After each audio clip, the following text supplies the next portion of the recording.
You guessed right, it's still Friday, and it's almost the end of the summer. Not quite. We know that summer's still really here for some boaters. With me today, Assistant Harbormaster Jarod Smoller. It's your summer. It is. It's a nice time of year. It's a little quieter. The weather gets a little drier and nice, and it's great boating weather. Great boating weather, but there's a lot of things that we have to cover today. Specifically, storms are out there. If people are watching the TV, Florence is battering the Carolinas right now. So what do you want boaters to know about this time of year? Well, we are right in the thick of the Atlantic hurricane season, and with Florence hitting the Carolinas, and there's more named storms coming across the Atlantic right behind her. We have to be prepared here because we may not get a direct hit for a storm, but there is plenty of peripheral aspects of it as well between storm surge, winds, and rain. I think looking at the long-range forecast next Tuesday, Wednesday, we may see some of the wet weather from Florence. Right. And with that, boaters need to be prepared. Like with the rain a couple nights ago, I should say, and into Tuesday, it's a good opportunity over the weekend where the weather's nice to run your boat, make sure the batteries are charged, check your pumps, things like that. You should do that anytime that we have a significant weather event coming. Also, if we were to get hit with something, you've got to plan ahead. If you're thinking about hauling your boat or having it hauled, we would recommend that you do that. If the thought is coming into your mind, that's what we would recommend. Take all the non-essential equipment off, any fuel tanks that are portable, things like that, any gear that can get adrift and underway and clog a bilge pump or anything like that. Make sure that that all comes off. Also, don't leave any important documents on your boat. Insurance paperwork, titles, binders, anything like that. Make sure you take all of that home with you, because the last thing you want to do is have any of us want you to have is a sinking boat and then have, excuse me, all kinds of the important paperwork that you need on it and not be able to make a claim or identify anything. Right. And what about tight lines too as well? Throw an extra line on. That's always a good thing. Our mooring, we keep one of our boats in Prince Cove on a mooring, and I do have a separate line with a hook that can go to the bow eye for it, just so that if we do need a tertiary line to it, you can do that.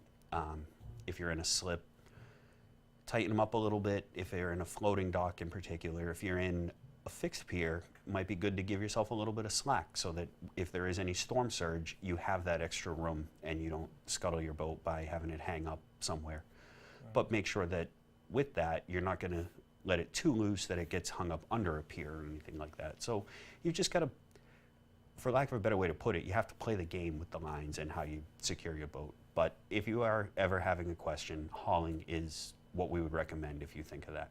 And if you are going to haul and you do have a trailer, now's the opportunity to make sure that all of the things on your trailer are working, whether it be your winch and winch strap, your bearings, good opportunity to grease the hubs and things like that, check the brakes. And when you do haul, give yourself time. Remember, everybody at the boat ramp is there for the same thing. So one at a time, and just be patient. Be patient. And the other thing that I some people don't realize is once it's hauled and it's in your yard, you're still not done. No, you're not. Between finding a secure place for it where you don't have to worry about a tree coming down or anything like that, yeah, you'd still have work to do there. Right. Yep. But if you're still there or before you haul it, your pump out service is almost done here. It is. Our pump out service will be finishing up. The boats finish up for Columbus Day, and the shoreside facilities will run till November 1st or thereabouts when the marinas close. So if you are planning on hauling your boat and you have a holding tank, try to plan ahead, because we will be making arrangements to haul our boats if it comes to that. Right. And the boats will probably go back in, but if you want service, make sure you plan ahead for it. And there are multiple ways between calling the office, calling the boat when we're out. We're out Wednesday through Sunday due to seasonal staff reductions. And then you can always email, and you can click the hyperlink right from the Harbormaster page on the town website for that. Right, and we have a great video of how easy it is to get your boat pumped out. I mean, that was a fantastic. It's very simple. You don't need to be there. Just call ahead. And it costs an enormous amount, right? It's exactly nothing. It's free. Yes. Absolutely free. Yep. And if you do call or request service in any of those ways and you're not on board, because we don't require that, we will leave a business card stating that we were there and we did pump your boat. Excellent. Yes. Fantastic. And the last thing you want to cover? I want to cover the aids to navigation.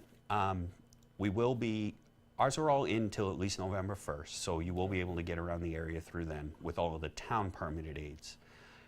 But you need to remember that if we do get a storm or any astronomical high tides or a storm surge, please use prudent seamanship and navigation and don't solely rely on floating aids to navigation. They do move when we get the high tides.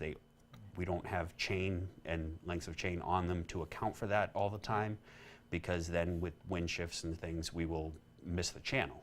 So you don't rely solely on those. And if you do see something off station, call us and let us know. And if we had hauled our boats or not, we will get out there and we'll adjust them and put them back on station as soon as possible. Right. I hadn't realized that when you start thinking about storms, you're just like, oh, those are where the buoys are supposed to be, but Yep. not necessarily. And in any ways, Right. you know, when we just had some astronomical high tides here last week, and I did find a few that were off station. Matter of fact, I moved a couple back this morning because of some wind shifts and tides. So they do move periodically, not too often, but with a storm, it can change that quickly. Yeah, and there's nothing worse than running aground. No, there really isn't. No. Especially if there's other people watching. Yeah. Fortunately, I've stayed out of that one for a long time here, but no, it's definitely not fun. Definitely You become not a fun. spectacle for the day. Right, exactly. So haul your boat. If you think you're getting a storm and that's what your first thought is, get it hauled out. Yeah. You definitely want to get it pumped out. So, start to think about that now. Correct. That service is going to end shortly. And then, just watch where those buoys are.